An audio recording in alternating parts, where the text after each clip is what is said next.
Today, we're going to give you the superhero of the NATPE conference today, NATPE Streaming Plus. Parrot Analytics is going to come up here, and they're going to give you the data you've been waiting for, what your heart is hungry for. Ward, come on up here. Ward Seger is coming from Parrot. And his opportunity to really share what we need to. See, look at they're applauding for you. It's all yours. All right, very welcome. Thank you very much. Yeah, you want to grab that one. All right, does this work? All right, hi everyone. I don't know about the superhero tag, but we're gonna try to live up to it. That was not part of the script. So, my name is Ward. We're gonna have an action-packed 15 minutes, so phones down, eyes here, come on, wake up, yeah. We're outside, we can show the presentation, you don't need to frantically take pictures, we're gonna move quite rapidly through it.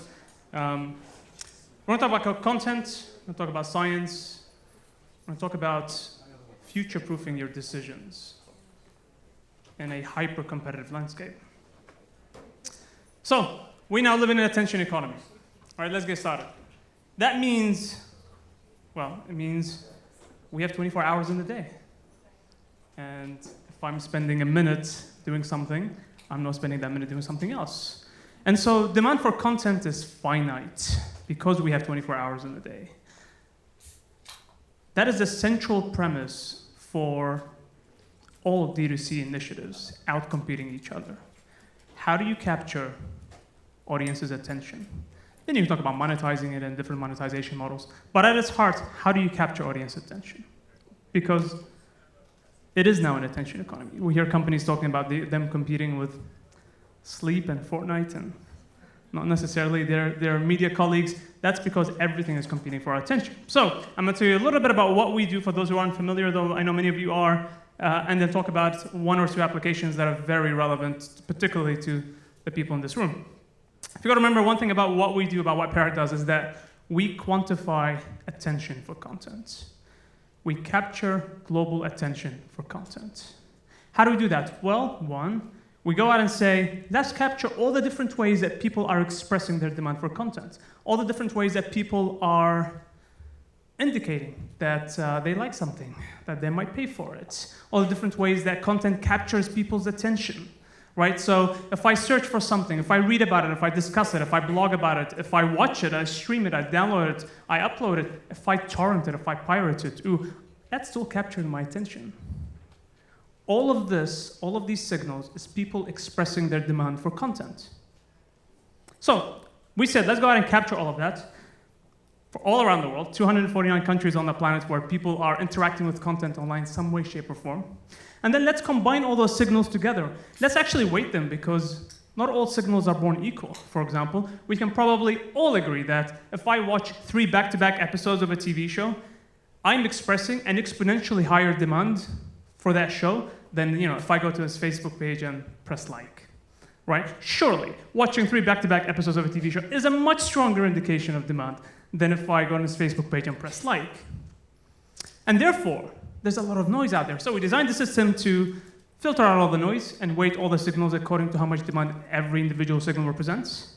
And then we aggregate all of that and combine it into one measure of attention. We call that demand for content. We now provide demand for content in all languages, across all platforms, and on every single country on the planet. We have a global, cross-platform, country-agnostic measurement system. What does that allow us to do as it relates to analyzing content? Almost everything. We now have, I'm going to take you through a rapid-fire walkthrough of all the different ways that we can now analyze content, all content, AVOD, SVOD, cable, linear, content that hasn't even been licensed yet in a given market, content that isn't even out there, isn't even released yet, well, that we can still analyze it, right? We can understand how a piece of content is doing all around the world, right? On a country-by-country basis, relative to its peers, relative to its competitors on different platforms. We can analyze whether a piece of content is building in momentum season on season, whether you need to invest more in marketing leading up to the release of a new season, whether it's panning out well for you, if you rely on ratings or if you rely on subscriber growth, which is what we're going to get into. We can look at whether a piece of content is ephemeral, whether it's evergreen. We can look at the longevity of content. These are very, very critical business questions as it comes to understanding the value of content to different stakeholders, right? We can understand the profile of a given piece of content. Is this a mainstream title? Is this a niche title? Do people who like this also like a whole bunch of other content? Or is this the favorite TV show of a very specific audience cluster? We can understand the travelability of content. We can understand what the demand profile is for a piece of content all around the world on a country-by-country basis, and how that's changing over time, how it's shaping over time, right? And much, much, much, much more. So with all of that, we can now drive decisions, right? We don't have to rely on a particular data set from a particular platform. We can now look at all content across all platforms with a single measure of attention. And we can drive decisions whether you're investing in content, marketing content, producing content, distributing content, licensing content, etc. But given this is a Streaming Plus Summit, we're going to focus on one application for OTT platforms, and that is content licensing. So we're going to take an SVOD example, and we are going to apply this new system, apply demand for content, to make content licensing decisions through a practical scenario, a practical case study. So let's say we are all collectively running an SVOD platform, right? It'll be the most successful SVOD platform in the world. Let's call it Streaming Plus. Let's just say this particular SVOD platform specializes in legal and procedural dramas, right? And we've just launched. We've got a few titles, but we really want to license more titles to grow our audiences. So, $1 million question, what content should we license? What should we put on our platform? Let's just say, for this exercise's sake, that we are considering 4 titles that haven't even been released yet. And this is some of the most difficult decisions as far as content licensing is concerned. Content that isn't, we're at the screenings, we're looking at content that isn't out yet. We're trying to make decisions about what content to license on our platform. Right? How do we go about doing that? Well, let's start from first principles. What defines a successful acquisition? What happens if we are successful in our content licensing? Well, a couple of things. 1, we grow our subscriber base, and 2, we retain our subscribers. These are 2 drivers if we are a pure SVOD platform, right? The question is, how can we increase the efficiency of our monetary spend to drive our subscriber growth or retention based on whatever our goal is for the near or medium-term future? So we have what we call a content licensing workflow. We have hundreds of workflows for all sorts of decisions. As far as content license is concerned, this is how it goes. 1, we're going to measure the latent demand for all these pre-release titles. I'm going to talk about how. Then we're going to talk about the affinity between those pre-release titles and your existing library. Meaning, are you already satisfying the audience demand with your existing library, or is this going to add incremental demand on top of what you already have, right, to reach that critical mass for people to subscribe? Then we're going to talk about upcoming slate affinity. What if you're producing original series and you've got them in the pipe, but you know when they're going to come out? You can also measure that, right? Then we're going to talk about, based on all that, how we can assign growth scores and retention scores for every piece of pre-release content. Meaning, how much growth exactly is pre-release title A going to drive versus pre-release title B? And then we're going to apply the cost for the content, right? Because everything has a price, to figure out where our money is going to go the longest in terms of driving subscriber growth and retention. So we know that we can measure the demand for existing content, right? This is what the demand is for a bunch of content in the US between April and June. But most high demand content is already licensed. Most of it has distribution deals. This is how we assess the latent demand for pre-release content. We use what we call the Content Genome. That is, let's analyze all the creative parameters, all the constructs, all the genes that make the genome of a piece of content, right? It's actors, genre, producers, music, mood, setting, themes, et cetera, right? And that will give us, because we track the demand for tens of thousands of titles around the world, and we have the genome for every one of these titles, when we analyze the potential genome of a piece of content prior to its release, we can measure what its demand will be in the future. So we call that latent demand. So let's just say we are starting to analyze the latent demand based on all these parameters, right? Cast members, subgenres, settings, showrunners, and so on, for our 4 set titles, pre-release title 1 to 4.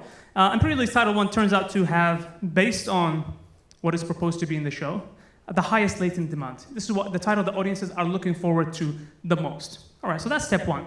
Step 2, library affinity assessment. Affinity analysis, in short, is an advanced machine learning technique that basically says if people finish watching title A and they immediately go to watch title B, right? There's a close relationship between title A and B, meaning people who like title A also like title B. We can analyze that for pre-release content, meaning that we can measure the affinity for each one of those titles against every one of our titles in our library to measure whether our existing library is already satisfying the demand that any one of these titles is going to introduce. Now, why is this all important? This is all important because we're trying to figure out, remember, whether every one of these titles is going to drive new subscribers and going to help us retain our existing subscribers, and by how much, right? So we do the affinity analysis to our existing library for every one of these 4 titles. We figure out that pre-release title 1 has the highest affinity to our existing subscribers, meaning pre-release title 1 is going to drive the most retention, has the highest retention value out of the 4 titles for our existing subscribers. Then we do that for our upcoming titles in the pipeline, the original series that we've got coming up, and then we figure out that pre-release title 3 has the highest affinity to those titles. Then we combine all of that into, as we call, growth score and then retention score, meaning for every one of these titles, we're going to figure out, based on these parameters, exactly how much growth is going to drive and how much retention is going to drive. So turns out that title 1 has the highest growth score and retention score, right? Because it has highest affinity to your existing library and it has the highest latent demand. What does that mean? There's a lot of numbers. All it means is that all else being equal, pre-release title 1 is the one you should license. We should all license for our Streaming Plus SVOD platform. But all else is not equal. Everything has a price. There is cost to be involved. So now we introduce a cost layer on top of the analysis. We say, all right, so what is the return on a demand per dollar basis for every one of these titles, right? We know what the latent demand is for every one of these titles, and we know how much they cost. So let's introduce a demand per dollar, meaning for every dollar that we invest in this content, how much attention are we going to capture? How much audience attention are we going to capture? And is that attention coming from our existing subscribers, or is it coming from potential subscribers that we're going to add to our platform? Right, so we layer the demand per dollar index with the retention and acquisition score, and suddenly, pre-release title 3 actually has the highest ROI. So on a per dollar basis, we now can back away from the bidding for pre-release title 1 and actually go straight to pre-release title 3, because we know that's where our money, that's where our dollars is going to go the longest, as far as driving both retention and customer acquisition. So this is real life, an anonymized real life example where we did this with an SVOD platform in the United States, fairly similar, different genres, titles. The partner figured out after doing this exercise that their internal data made them over-index on retention skewing titles. And when they applied this, they figured out that they had an 87% more increase in subscriber acquisition growth on a title per title basis. That sort of makes sense, right? If we're running an SVOD platform and we have our own internal data, we know what our existing subscribers like. And if we use that data exclusively to make decisions, then we're only going to license more of the same, right? If our goal is to grow, then by definition, we're trying to grow into audiences that we don't already have on our platform, whose data we don't have because they're not existing subscribers. We don't have them, right? And so by combining the 2 data sets, your internal consumption data and the external audience demand data, you can optimize both retention and acquisition. So we have now these workflows for every single decision that as an industry we have to make. Why? Because we have an empirical measure of attention for content. We have an empirical measure of demand for content, for all content, across all platforms, in all markets around the world.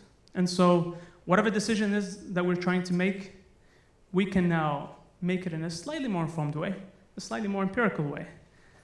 So I don't know if that lives up to the superhero tag, but I do know this, that there's a lot of uncertainty and there's a lot of fear in the industry right now.